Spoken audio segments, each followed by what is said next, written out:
ದೈವ ಪ್ರೇರಣೆ ಇದ್ದರೆ ಏನು ಬೇಕಾದರೂ ಆಗಬಹುದು ಎನ್ನುವುದಕ್ಕೆ ಸಾಕ್ಷಿ ಇವತ್ತಿನ ಕತೆ. ಅದು 13ನೇ ಶತಮಾನ.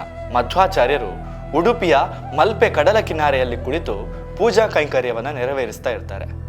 ಆವಾಗ ಅವರ ಕಣ್ಣಿಗೆ ಬೀಳೋದು ದೂರದಲ್ಲಿ ಅರಬ್ಬಿ ಸಮುದ್ರದಲ್ಲಿ ದೊಡ್ಡದಾದ ಹಡಗೊಂದು ಬಿರುಗಾಳಿಯ ಹೊಡೆತಕ್ಕೆ ಸಿಲುಕಿ ಮುಳುಗ್ತಾ ಇರೋ ದೃಶ್ಯ.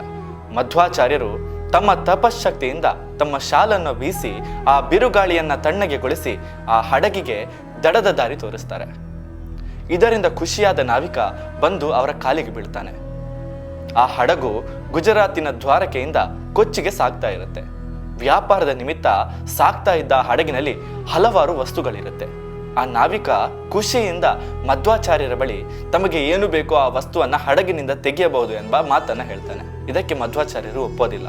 ಕೊನೆಗೆ ದೈವ ಪ್ರೇರಣೆಯಂತೆ ಆಗಲಿ ಎಂದು ಆ ಹಡಗಿನ ಮೂಲೆಯಲ್ಲಿದ್ದ 3 ಗೋಪಿಚನ್ನದ ಕಲ್ಲುಗಳನ್ನ ಕೇಳ್ತಾರೆ. ಅದರಿಂದ ಆಶ್ಚರ್ಯಗೊಂಡ ನಾವಿಕ, ಆ ಕಲ್ಲುಗಳನ್ನ ನಾವು ನಮ್ಮ ಹಡಗಿನ ಸಮತೋಲನಕ್ಕಾಗಿ ಇಟ್ಟಿದ್ದೇವೆ ಹೊರತು ಅದರಿಂದ ಏನು ಪ್ರಯೋಜನವಿಲ್ಲ, ತಾವು ಬೇಕಾದರೆ ಬೇರೆ ವಸ್ತುವನ್ನ ಪಡೆಯಬಹುದು ಎಂದು ಕೇಳಿದಾಗ ಮಧ್ವಾಚಾರ್ಯರು ಅದಕ್ಕೆ ಒಪ್ಪದೆ ಆ 3 ಕಲ್ಲುಗಳನ್ನೇ ಕೇಳ್ತಾರೆ. ಮಧ್ವಾಚಾರ್ಯರು ತಮ್ಮ ಸಹಾಯಕರ ಸಹಾಯದಿಂದ 3 ದೊಡ್ಡ ಗಾತ್ರದ ಗೋಪಿಚನ್ನದ ಕಲ್ಲುಗಳನ್ನು ಹಿಡಿದುಕೊಂಡು ಮಲ್ಪೆ ಕಡಲ ಕಿನಾರೆಯಿಂದ ಹೊರಡ್ತಾರೆ. ಮಧ್ವಾಚಾರ್ಯರಿಗೆ ದೈವಾನುಗ್ರಹದಿಂದ ಆ 3 ಕಲ್ಲುಗಳೊಳಗೆ 3 ಮೂರ್ತಿಗಳಿವೆ ಎಂಬ ಅನುಭವವಿತ್ತು. ಅವರಿಗೆ ಆ 3 ಮೂರ್ತಿಗಳನ್ನು ಒಂದೇ ಕಡೆಯಲ್ಲಿ ಪ್ರತಿಷ್ಠಾಪಿಸಬೇಕೆಂಬ ಆಸೆ ಇತ್ತು. ಆದರೆ ದೈವ ನಿರ್ಣಯವೇ ಬೇರೆ ಇತ್ತು. ಮಲ್ಪೆಯಿಂದ ಸ್ವಲ್ಪ ಮುಂದಕ್ಕೆ ಬರಬೇಕಾದ್ರೆ ಆ 3 ಕಲ್ಲುಗಳಲ್ಲಿ ಒಂದು ಕಲ್ಲು ಕೈ ಜಾರಿ ಕೆಳಗೆ ಬಿದ್ದು ಒಡೆದು ಹೋಗುತ್ತೆ. ಆಗ ಅದರ ಒಳಗಿಂದ ಕಂಡದ್ದು ಬಲರಾಮನ ಸುಂದರವಾದ ಮೂರ್ತಿ.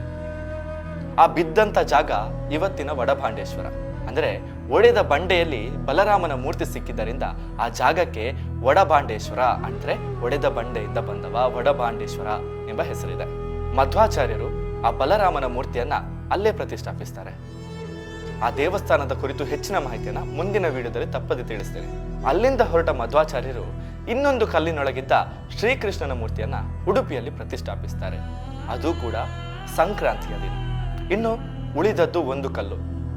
ಅದರೊಳಗಿದ್ದ ಮೂರ್ತಿ ಯಾವುದು? ಅದನ್ನ ಮಧ್ವಾಚಾರ್ಯರು ಎಲ್ಲಿ ಪ್ರತಿಷ್ಠಾಪಿಸಿದ್ರು?